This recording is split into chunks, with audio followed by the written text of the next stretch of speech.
السلام علیکم۔ تو کیسے آپ سب لوگ؟ امید ہے ٹھیک ٹھاک ہوں گے، خیر خیریت سے ہوں گے۔ تو ناول ہمارا اسٹارٹ ہے ارادت۔ ایپیسوڈ 5 تک جو ہے وہ یوٹیوب چینل پہ بھی اپلوڈ کر دیا گیا ہے اور فیس بک پیج پہ بھی۔ آج ایپیسوڈ 6 اسٹارٹ کرتے ہیں۔ واہ گل خان، آج تو تم بہت دل لگا کر باغیچے کی صفائی کر رہے ہیں۔ گلفشاں کی آواز پر گل خان کے ہاتھ رکے تھے۔ تم پھر ادھر آ گیا، پتہ نہیں وہ کون سا منحوس گھڑی تھا جب تم اس گھر میں آیا تھا۔ تمہارے آنے سے پہلے ہمارا زندگی بہت پرسکون تھا۔ تھوڑا سا شرم کر لو گل خان، اب تو ہم تمہارا منگیتر ہیں، گلفشاں نے جھومتے ہوئے کہا تھا۔ ہاں ایسی بات کو تو رونا ہے، رونا کیسا، خوش بختی ہے تمہارا، بدبختی ہے ہمارا، گل خان نے چل کر کہا تھا۔ تم ہمارا خالہ کا بچہ ہے یا دشمن، ملک کا اولاد جو ہر وقت ہم سے لڑتا ہی رہتا ہے؟ تم جاؤ یہاں سے، تنگ نہیں کرو، ہم کو بہت کام ہے۔ نہیں، ہم نہیں ایسے جائے گا۔ بس کے سامنے آ کر دونوں ہاتھ سینے پر باندھتے بولتے تو کیسے جائے گا؟ گل خان ہاتھ جھڑتا تھا، سیدھا ہوا۔ پہلے ہماری طرف دیکھو اور تعریف کرو، آج ہم نے نیا جوڑا پہنا ہے۔ اس نے سبز گھیرے دار فراق کی جانب اشارہ کیا۔ پر شکل تو وہی پرانا ہے نا، کتنا خراب آدمی ہے تم، کوئی اپنے منگیتر سے ایسے بات کرتا ہے؟ ہاں بہت خراب آدمی ہے، اس لیے جان بخشی کرو ہماری اور جاؤ یہاں سے۔ گل خان نے ہاتھ جوڑے تو وہ مناتی آدھ کٹی گھاس پر بیٹھ گیا۔ ارے تم یہاں کیوں بیٹھ رہے ہو، اٹھو۔ نہیں، اس نے رخ دوسری جانب کیا تھا۔ کوئی دیکھ لے گا تو کتنا شرمندگی ہوگا، ہم کو چلی جاؤ نا۔ گلفشاں نے سنی انسنی کی، تم ایسے ہی ادھر بیٹھا رہے گا تو ہم کام کیسے کرے گا؟ ہاں تو پہلے معافی مانگو ہم سے، پھر تعریف کرو ہمارا، پھر ہم چلا جائے گا۔ نہیں، ہم تمہارا تعریف نہیں کر سکتا، ابھی جاؤ تم یہاں سے۔ کیوں نہیں کر سکتا؟ بس نہیں کر سکتا نا۔ آئے ہائے گل خانہ، تم تو شرما رہی ہے۔ وہ دائیں بائیں کمر پر دونوں ہاتھ رکھتی کھڑی ہوئی۔ گل خان نے اس کی جانب پرس کی تھی۔ دیکھو، اگر اب تم نے ہمیں چھیڑا تو اور بیوی سے تمہاری شکایت لگائے گی، ہاتھ لگا دو، ہم کسی سے ڈرتا تھوڑی ہے، بڑی بھی ہے، اور تم تو۔ گلفشاں ایک بار پھر اس کے سامنے استغفر اللہ خود ہی چلا جاتا ہے اور آنے دو بیوی کو واپس، اس بار ان سے شکایت لگائے گا تمہاری۔ وہ غصے سے کہتا اندر کی جانب بڑھنے لگا تو پیچھے گلفشاں نے ہنسی روکی تھی۔ جلسہ گاہ میں کیا صورتحال چل رہا، کوئی آیا بھی ہے یا نہیں؟ گاڑی کی پیچھے سیٹ پر بیٹھی وہ احتشام ملک سے مخاطب تھی۔ کون نہیں آیا یہ پوچھے میڈم صاحبہ؟ ایاز بتا رہا تھا، ایسا لگتا ہے جیسے پورا کراچی وہاں آ پہنچاؤ۔ اب بس آپ کے آنے سے بہت اچھی تقریر کرنی ہے۔ آپ کی تقریر جتنی جذباتی ہوگی عوام اتنی ہی آپ کی طرفدار ہوگی۔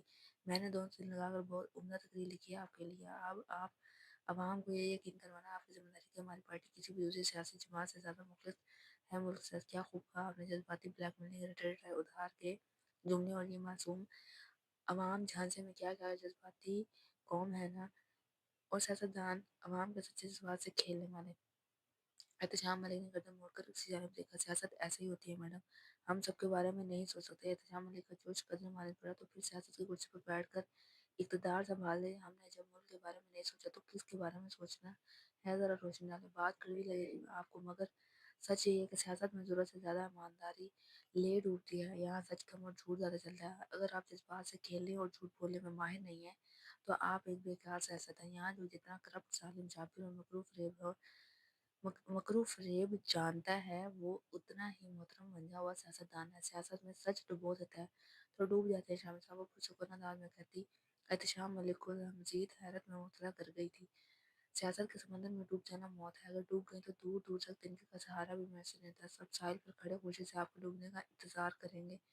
احتشام ملک نے اسے سمجھانے کی صحیح کی۔ آپ بھی، اس نے صفامیہ آبرو جھکا کر پوچھا تو وہ گڑبڑا، میں بھی کیا، آپ بھی تماشائی ہوں گے؟ احتشام ملک بھی قسم ہم سپیچ کی بات کر رہے تھے، انہوں نے اس کی توجہ دوسری جانب مبذول کروانا چاہیے۔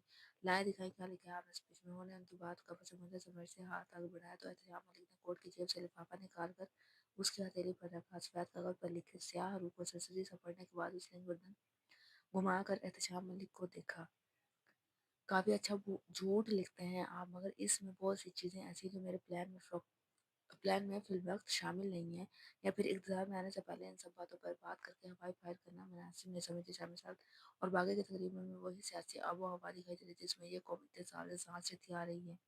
ہمیں قوم کو مختلف معیاروں میں الجھا کر بیوقوف بنانے کی کوشش، کیا یہ بہتر نہیں ہے کہ اپنے سیاسی مہم میں دیگر سیاسی جماعتوں اور مخالفین کے غباروں سے ہوا نکالنے کے بجائے اپنے پارٹی کے ساتھ کارکردگی، اپنے سیاسی طرز فکر اور اپنے منشور کے بل پر عوام سے رابطہ کروں؟ محض مخالفین کے کردار پر تبصرہ کرنے یا کیچڑ اٹھانے کی روش سے ملک میں نفرت تو پھیلائی جا سکتی ہیں، لیکن عوام کی سیاسی تربیت اور عوام کی بھلائی کا فریضہ انجام نہیں دیا جا سکتا۔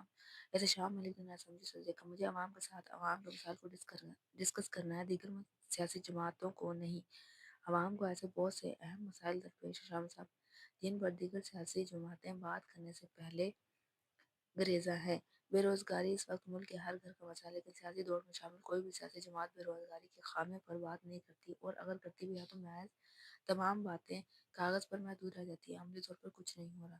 اس نے نگاہ اٹھا کر سڑک کے کنارے لگے پیچھے چھوٹ دینے والے درختوں کی قطار کو دیکھا، پھر توقع سے گویا ہوئے۔ عوام اپنے حقیقی مسائل کا حل چاہتے ہیں شامل صاحب، عوام بے بس ہے، وہ آنے والے الیکشن سے امیدیں وابستہ کیے بیٹھے ہیں کہ آنے والے سیاستدان ملک کو آسانی دے سکیں گے یا نہیں۔ اب تک ہر سیاسی جماعت اپنی سیاسی مہم میں عوام کے مسائل کو اجاگر کرنے اور اس کے بارے میں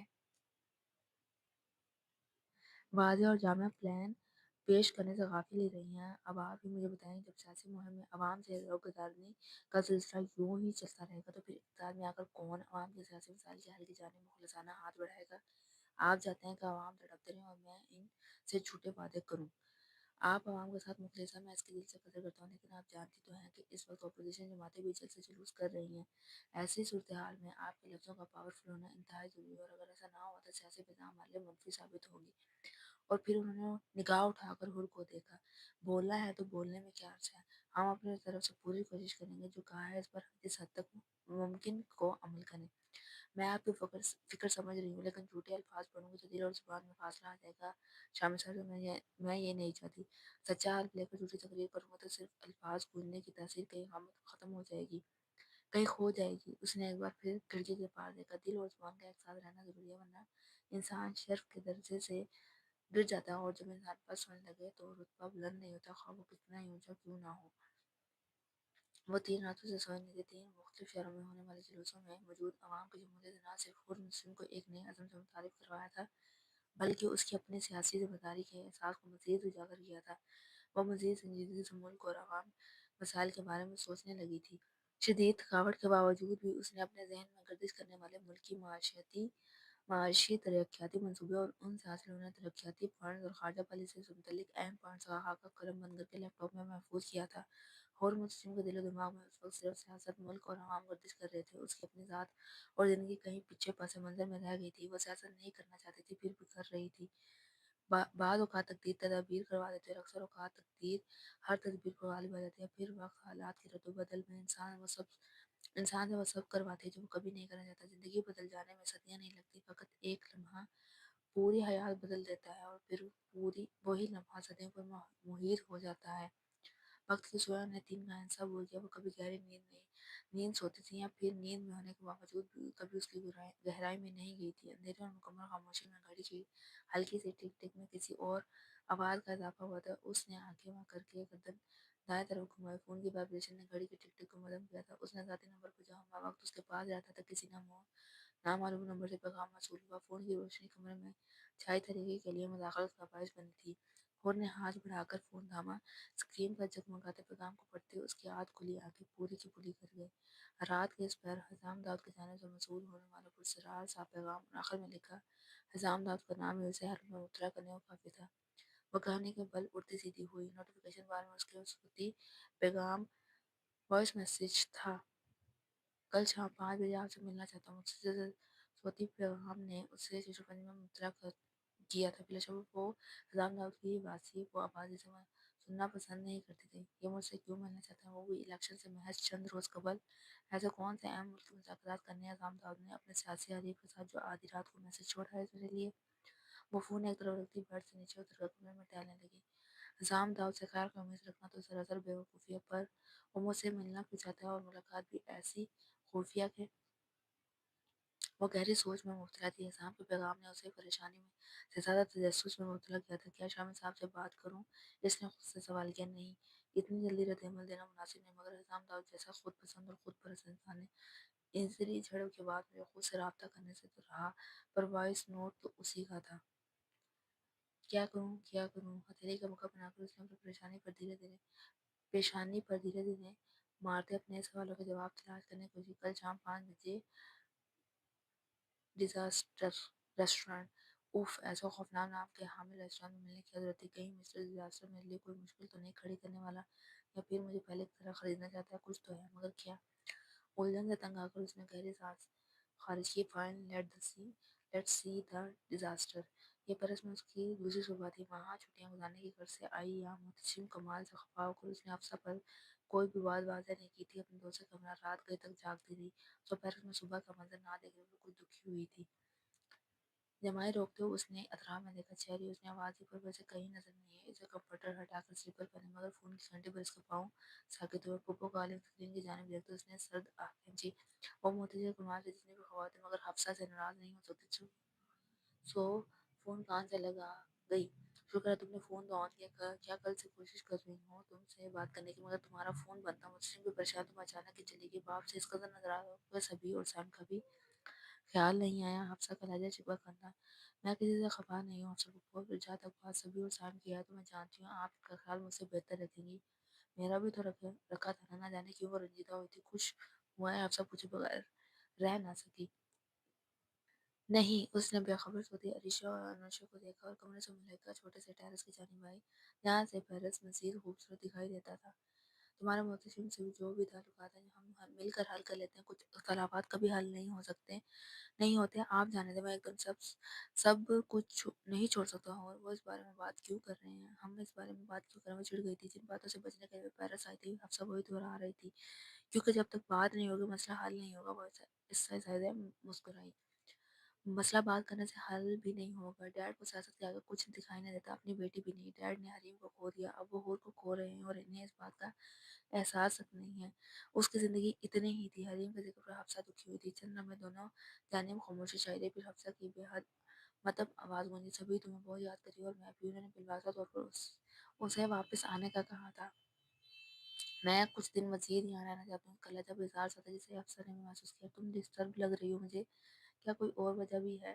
نہیں، آنکھوں کے کنارے کچھ نم سے ہوئے، وہ حفصہ کو ٹال رہی تھی مگر ٹال نہیں سکی تھی، کچھ تو ہوا کیونکہ تمہارا لہجہ اور آواز تمہاری زبان کا ساتھ نہیں دے رہی۔ آج میں نے پریال اقبال کو دیکھا تھا، بہت خوش نظر آ رہی تھی اپنی فیملی کے ساتھ، لگتا ہے چھٹیاں گزارنے آئے ہیں یہاں، تم اس لیے افسردہ نہیں ہوئی، بتا رہی ہوں آپ کو۔ اس نے قدمیں جھٹک کر فون دوسرے ہاتھ میں منتقل کیا، تمہیں برا لگ رہا ہے نا؟ حفصہ نے جاننے کی کوشش کی، وہ معدوم سا مسکرائی، پھر گہری سانس اندر کھینچتی گویا وہ صرف صبر آنے کی دیر ہوتی ہے پپو، ایک بار جو صبر آ جائے تو پھر روئے اور انسان تکلیف نہیں دیتے، صبر بڑے سے بڑے زخم پر مرہم کا کام کرتا ہے، جب مرہم مل جائے تو درد کی شدت میں کمی آ جاتی ہے، تکلیف کی نوعیت بدل جاتی ہے۔ اگر وہ اپنی زندگی میں خوش ہے تو میں بھی اپنی زندگی میں ان کے بغیر خوش ہوں گا، کہ افسر نے یوں پوچھا جیسے یقین ہے ہم۔ اس کا سر اسباب میں ہلا، نگاہ آسمان پہ جا ٹھہری، ایک بات ان تک پہنچا دیں۔ کون سی بات؟ افسر کے لہجے میں حیرت تھی، ایسا پہلی بار ہو رہا ہے جب حور نے خود سے فریال کے لیے کوئی پیغام بجانے کے لیے کہا تھا۔ وہ زندگی میں پہلی بار فریال کے متعلق اتنی طویل گفتگو کر رہی تھی، ورنہ افسر کی لاکھ کوشش کے باوجود بھی فریال کے بارے میں کوئی بات نہیں کرتی تھی۔ حفصہ اکثر فریال کی فون کالز اور اس کی حور کے لیے محبت، ان سے ملنے کے لیے فریال کی بے چینی کا ذکر کرتی رہتی تھی، جسے وہ منہ ہاتھ سے ٹال دیتی تھی اور حفصہ بھی پسی سے آہ بھر کر رہ جاتی تھی۔ مگر جب پہلی بار وہ فریال کی بات کری تو حفصہ اسے سننا چاہتی تھی، اگر اس سال انہوں نے میری سالگرہ پر تحفہ بھجوایا تو اچھا نہیں ہوگا؟ حفصہ کچھ ثانیے خاموش رہی، پھر بولی، وہ تمہیں تحفے بھجواتی ہے تو تم کون سا اس کا صاحب کو سینے سے لگاتی؟ کیوں لگاؤں، انہوں نے مجھے لگایا تھا سینے سے۔